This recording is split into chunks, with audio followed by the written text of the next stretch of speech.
Vous recherchez une imprimante 3D pour votre loisir afin de créer des objets de différents types. Alors si vous êtes un professionnel, l'imprimante 3D permet de concevoir des produits et des outils à haute technicité.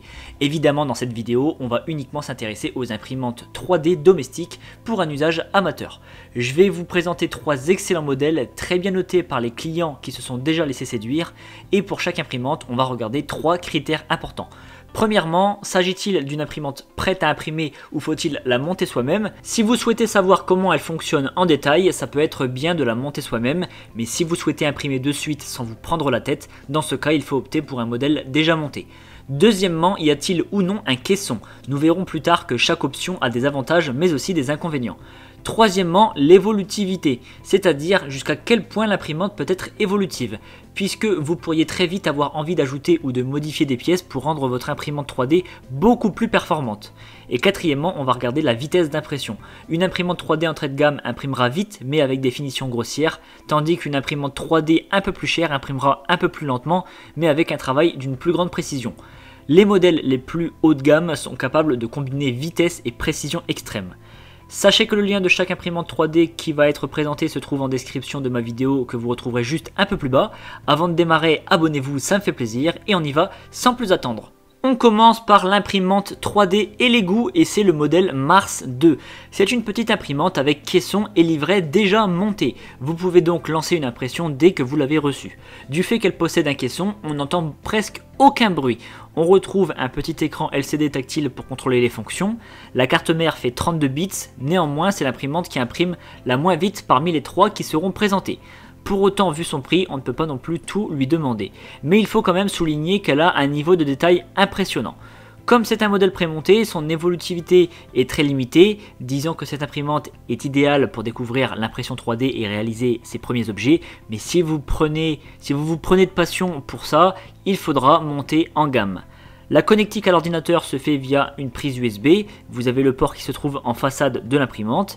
Et pour tout ce qui est détails techniques liés à la machine, l'extrudeur, les plaques, le process de chargement du filament, etc., je vous invite à vous référer à la page produit accessible via le lien de description, parce que si je détaille tout pour chaque modèle, la vidéo va durer approximativement 1 heure, donc on va éviter. Ce modèle, il est très apprécié avec sa note de 4,6 sur 5 sur presque 1000 évaluations.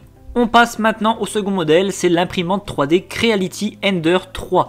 C'est une imprimante ouverte sans caisson à monter vous-même. Elle est donc destinée aux bricoleurs et bricoleuses, mais à vrai dire, avec la notice de montage, tout le monde peut le faire. Malgré le fait qu'elle soit ouverte, l'impression est relativement silencieuse et ne dépasse pas les 50 décibels. La carte mère est une 32 bits. Alors c'est un très bon point, je ne vous l'avais pas expliqué précédemment, car ça permet de traiter plus de calculs par minute que les cartes 8 bits qu'on trouvait dans les anciennes imprimantes 3D. La conséquence est simple, c'est qu'elle permet d'imprimer beaucoup plus vite. Concernant la connexion à l'ordinateur, elle se fait par câble USB. Cette imprimante 3D permet de reprendre la fonction impression en cours de chemin. Si par exemple vous aviez commencé l'impression d'un objet la veille et que vous souhaitez le terminer aujourd'hui, eh bien vous pouvez reprendre en cours de route. Il y a un bouton rotatif ajouté sur l'extrudeur qui facilite le chargement et l'alimentation du filament.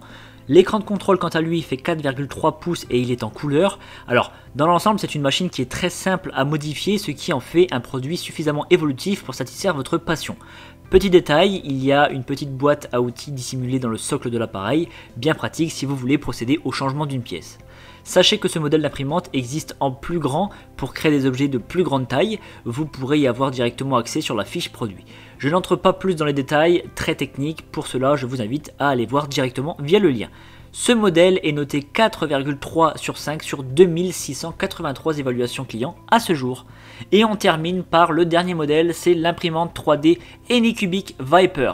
C'est une nouvelle fois une imprimante sans caisson à monter soi-même. Elle est également très silencieuse en ne dépassant pas les 50 décibels, ce qui correspond à peu près au bruit d'un ventilateur, donc c'est vraiment pas très fort. Elle possède une carte mère de 32 bits et la connectique se fait par câble USB.